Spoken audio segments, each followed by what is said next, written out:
ជំរាបសួរលោកគ្រូនិងសិស្សទាំងអស់គ្នាថ្ងៃនេះយើងមកធ្វើការរៀនប្រើទៅលើ command មួយចំនួននៅរបស់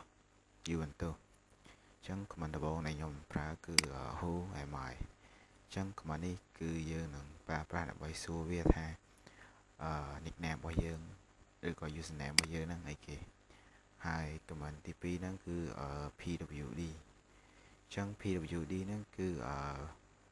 print working directory ថាយើងចង់ដឹងថាយើងកំពុងតែនៅ directory មួយណាអញ្ចឹងទៅហើយទី3ហ្នឹងគឺ command sudo apt update អញ្ចឹងយើងចូល password មក1 2 3អញ្ចឹង command នេះគឺយើងធ្វើការ update ទៅលើ system របស់យើងអញ្ចឹង command ទី4គឺ sudo apt upgrade អញ្ចឹងចុច yes សិនមកអញ្ចឹងcommand នេះគឺយើងប្រើសម្រាប់ upgrade ទៅលើ system ទាំងមូលរបស់យើងមកអញ្ចឹងវាអាចថាវាត្រូវការរយៈពេលរៀងយូរគួរសមជាងធ្វើការចាំវាអស់គ្នាបាទ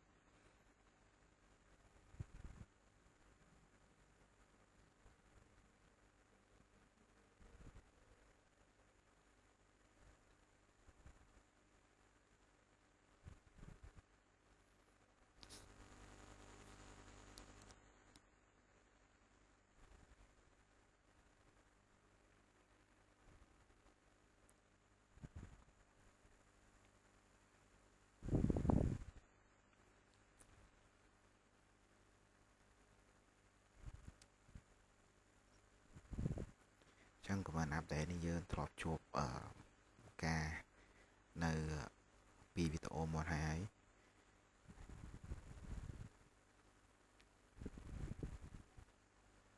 អញ្ចឹងយើងចាំវាដើរឲ្យពេញ 100% សិនយើងចូលនៅ command មួយទៀត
ឥឡូវយើង download ពេញហើយវាលោតអញ្ចឹងយើងចុច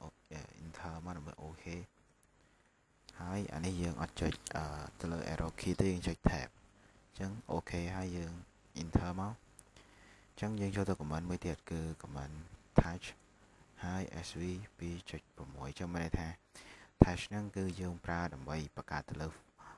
file អញ្ចឹងtouch ដល់ clear ពី sv 2.6 មានន័យថាខ្ញុំ create file មួយដែលមានឈ្មោះថា sv 2.6 ហើយ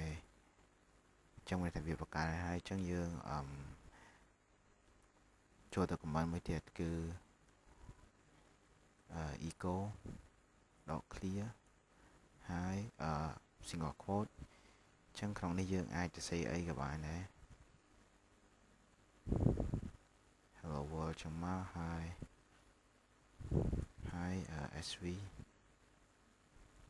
2.6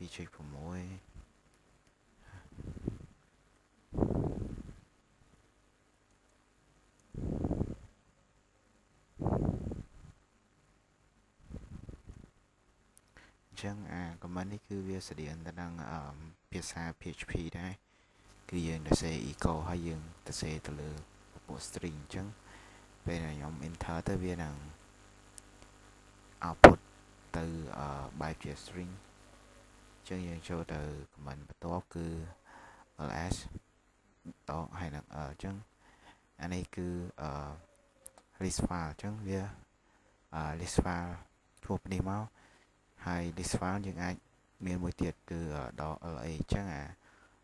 .la នេះវាជាភាសាដែលយើងអត់មាន file អីចឹងទៅវា total 0អញ្ចឹងទៅហើយ command បន្ទាប់ហ្នឹងគឺ